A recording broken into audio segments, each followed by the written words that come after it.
Welcome back, everybody, for another deep dive with us. Today, we're going to be tackling Reconstruction, Ooh. that period right after the Civil War. And to help us unpack it all, we've got some excerpts from Pope Kimball in Madsen. Okay. And let me tell you, they do not sugarcoat how messy this whole era was. Yeah, I mean, you got to think about it. The nation's completely shattered, slavery's been abolished, and you have millions of formerly enslaved people who are trying to figure out what freedom even means in this new reality. Yeah, it's like, how do you even begin to rebuild after something like that? Right, and that's really what's so interesting about Reconstruction. I mean, the word itself, it's pretty loaded. You know, we tend to think about rebuilding, physical things, buildings and roads. And infrastructure, yeah. Exactly. But this was about so much more than that. This was about reconstructing, like, the very idea of America, And everybody had different ideas about what that new America should look like. Oh, totally. Right, you had some people who just wanted to, like, smooth things over, get back to normal as quickly as possible. Right, reconciliation. Yeah, exactly. And then you had others, especially those radical Republicans in Congress, who saw this as a chance to finally create a truly just and equal society. Absolutely. And you can't forget about, the formerly enslaved people themselves. Right. They had their own hopes and dreams for this new era. And their vision often didn't align perfectly with either of those other groups. It's like this three-way tug of war. It is. And it's that tension, I think, that makes Reconstruction so fascinating. Yeah. And frankly, so heartbreaking at times. Absolutely. Okay, so before we get too deep into the weeds here, Sure. let's talk about Lincoln. Okay. I mean, here he is leading the country through this just horrific war, but he's also thinking about what comes after. Right. What did he envision for Reconstruction? Well, Lincoln, even amidst all that chaos, all the fighting and the bloodshed, Yeah. he really believed in healing and in unity. Like he could see the light at the end of the tunnel. He could. And remember that famous line from his second inaugural address? Oh, yeah. With malice toward none, with charity for all. Powerful stuff. He truly wanted to see the nation reunited, not just physically, but, in spirit as well. And that makes his assassination just days after the war ended even more tragic. It's devastating. It's like you have to wonder how things might have been different if he lived, Right. to guide the country through those first crucial years. Yeah, it's impossible to say for sure. Yeah. But Lincoln's death definitely created this huge vacuum of leadership. Yeah. And into that vacuum stepped Andrew Johnson, who, Oh, boy. to put it mildly, had a very different vision for Reconstruction. Yeah, things get a lot more complicated when Johnson takes over. Right. I mean, he was a Southerner himself. That's right. And his policies toward those former Confederate states were a lot more lenient Very more lenient. than what a lot of people, especially those radical Republicans, were hoping for. Exactly. It's like, wait a minute, we just fought this whole war, and now you're just going to let them back in with a slap on the wrist? It did seem that way to a lot of people, and Johnson was quick to pardon former Confederate officials, and he really resisted any efforts to provide much support to Black Americans as they were transitioning, from slavery to freedom. Which is such a huge transition to make. A monumental transition. And by doing that, it essentially left a lot of power in the hands of the same people who had just rebelled against the Union. It's like setting yourself up for failure. It's like, are we really going to do this all over again? Yeah, exactly. And I feel like that really set the stage for a lot of the conflict and the backsliding Oh, absolutely. that would come to define Reconstruction later on. For sure. And speaking of conflict, we can't talk about this era without mentioning the rise of those white supremacist groups like the Ku Klux Klan. Yeah, unfortunately, you're right. They were a big part of this story, weren't they? They were. And groups like the Klan, they used violence and terror to intimidate Black communities. Right. And to undermine any progress toward equality. Like they were actively trying to sabotage Reconstruction. They were, and the historian David Blight, he has this really chilling quote where he describes the Klan as trying to maintain the spirit of a slave society. Wow. They saw any advancement for Black people as a direct threat to their own power and way of life. So it's like, on one hand, you have the federal government trying to rebuild the South and integrate formerly enslaved people into society. Right. And then on the other hand, you have this intense resistance and violence from white supremacists. Pushing back every step of the way. No wonder Reconstruction faced so many challenges. It's a miracle anything got accomplished at all. And you have to remember, this was all happening against a backdrop of deep political divisions. Oh, yeah. right?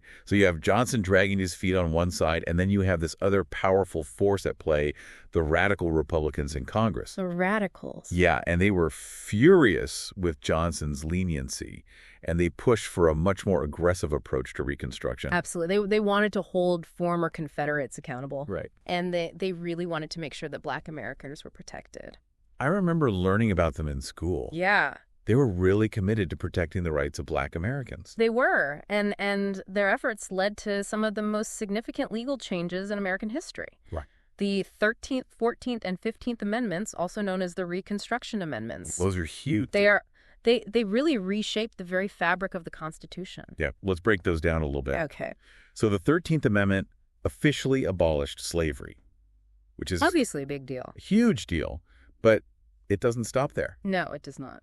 The 14th Amendment granted citizenship and equal protection under the law Right. to all persons born or naturalized in the U.S. Which, of course, included formerly enslaved people. Exactly. Huge. And then you have the 15th Amendment, which prohibited states from denying the right to vote based on race color or previous condition of servitude. That's right. I mean, these amendments were a radical departure Oh, yeah. from the pre-Civil War legal landscape, right? It was a bold attempt to redefine what it even meant to be an American citizen Absolutely. and to ensure the basic rights of all Americans. Regardless of race. And for a brief shining moment, it seemed like those ideals might actually take hold. It did for a moment. And one of the most inspiring aspects of this period, I think, is the surge in Black political participation. It's incredible. For the first time in American history, you have Black citizens being elected to public office Right. at all levels of government. Local, state, federal. It must have been just incredible to witness that happening. It was a testament to the resilience and determination of Black Americans who, despite facing just immense obstacles,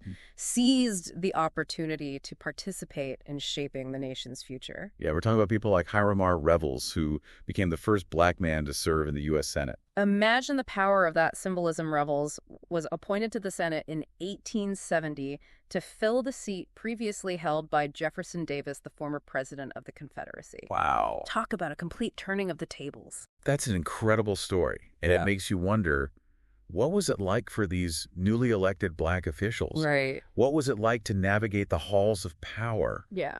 in a country still grappling with such deep racial divisions? Well, it certainly wasn't easy. I can imagine. Black politicians faced constant opposition, discrimination, and even threats to their safety. Oh, I bet. But they persevered. They had to. And their presence in government was a powerful symbol of the potential for change. And this is where we see the real tragedy of Reconstruction start to unfold, isn't it? Yeah. Because despite these incredible strides towards equality, the forces of white supremacy weren't going to back down without a fight. They were not. And those forces had a powerful impact on the direction of Reconstruction. Right. For example, the failure to address the economic needs of freed people had long-lasting consequences, Oh, yeah. like the lack of land redistribution. Right. I remember reading about how that contributed to the cycle of poverty Absolutely. for many Black families. The government's failure to provide land or other forms of economic support after emancipation left Black Americans vulnerable to exploitation and trapped many in sharecropping, which essentially recreated many of the conditions of slavery. So while the Reconstruction Amendments were a major legal victory, Yes. the lack of economic justice undermined a lot of their potential impact. It shows how deeply intertwined social, political, and economic equality really are. It almost feels like the promise of Reconstruction was starting to slip away. And sadly, you're right, things were about to take a turn for the worse, and a major turning point in that downward spiral was the contested presidential election of 1877. Ah, yes. The election that ultimately led to the Compromise of 1877. That's right. I remember that from history class. Yeah. But I'm a little fuzzy on the details. Can you remind me how that all played out? Of course, it was a truly messy election. Neither candidate won a clear majority of electoral votes, so the decision went to Congress. And to make a long story short, it ended with this backroom deal between Democrats and Republicans that effectively ended Reconstruction in exchange for securing the presidency for Rutherford B. Hayes. So the price of political compromise was the abandonment of Reconstruction and the millions of Black Americans who were depending on the federal government for protection. Essentially, yes. The agreement included the withdrawal of federal troops from the South, leaving Reconstruction governments vulnerable to collapse and paving the way for the rise of Jim Crow. Jim Crow. Now, there's another key term we need to define Okay. for those who might not know what exactly were Jim Crow laws. Well, after the Compromise of 1877, Southern states began enacting laws that systematically disenfranchised black citizens and enforced racial segregation in every aspect of life. These were the Jim Crow laws. We're talking about separate schools, separate water fountains, separate seating on buses, you name it. It's hard to believe that just a few years after the passage of the Reconstruction Amendment, I know. which were supposed to guarantee equal rights, Yeah. that things could backslide so dramatically. It's a stark reminder that legal pronouncements don't always translate to social reality, especially when they're met with such fierce resistance and a lack of political will to enforce them. So despite all the progress made during Reconstruction, Yeah. the constitutional amendments, the expansion of civil rights, the surge in black political participation, Right. it ultimately failed to achieve its goals of lasting racial equality and a just society in the South. Sadly, yes. And this failure raises some complex questions about the legacy of Reconstruction. Was it a moment of lost opportunity? A betrayal of its ideals? Or were there still glimmers of hope and progress despite its limitations? I think that's a question we'll continue to grapple with as we delve deeper into this era. It's like we're talking about two different stories here. On the one hand, you have these amazing legal changes and black Americans finally getting a voice in government, but then it all gets ripped away and we end up with Jim Crow. It's almost like a step forward and then two steps back. Yeah, that's a great way to put it. And I think it speaks to just how deep-seated racism is in this country. Even with the end of slavery, the fight for true equality was far from over. So knowing how things ultimately played out, it makes me wonder, did anyone at the time see Reconstruction as a success? Did they believe they were witnessing a second founding of the nation? That's a really interesting question. And historians actually debate this quite a bit. The term second founding, it implies this complete transformation, a break from the past. Yeah. And while Reconstruction certainly attempted to reshape America's core values, it's debatable how much it truly succeeded. And our authors, Pope Kimball and Madsen, they actually make this connection between Reconstruction and the ideas of John Locke, Right. the philosopher who was so influential during the American Revolution. That's right. They point out that both the original founding and Reconstruction involved rethinking the social contract, that agreement between citizens and the government. Locke argued that if the government fails to protect its citizens' rights, they have the right to rebel. And you could argue that the Civil War was a kind of rebellion against a government that had failed to uphold the basic rights of millions of people. So you're saying the Reconstruction Amendments were an attempt to create a new social contract, one that finally included black Americans. Exactly. The 14th Amendment in particular, with its emphasis on equal protection under the law, was a direct attempt to create a more inclusive definition of American citizenship. But if Reconstruction was a second founding, wouldn't that mean those ideals of equality were actually put into practice? And as we've seen, that didn't really happen. That's where the debate gets tricky. The rollback of Reconstruction and the imposition of Jim Crow showed that those ideals were far from universally embraced, and yet those amendments remained part of the Constitution even if their enforcement was weak for decades. So they became a kind of legal blueprint for future generations to fight for equal rights. Exactly. Think about the civil rights movement of the 20th century.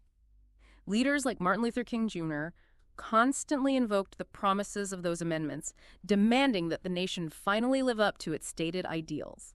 So even though Reconstruction didn't achieve its full potential, it wasn't a complete failure. It planted the seeds for future progress. And don't forget the impact of black political participation during this era. Even though it was short-lived, it showed black Americans that they could hold positions of power, that they could have a say in shaping their own destiny. That must have had a profound impact on the generations that followed. That's a good point.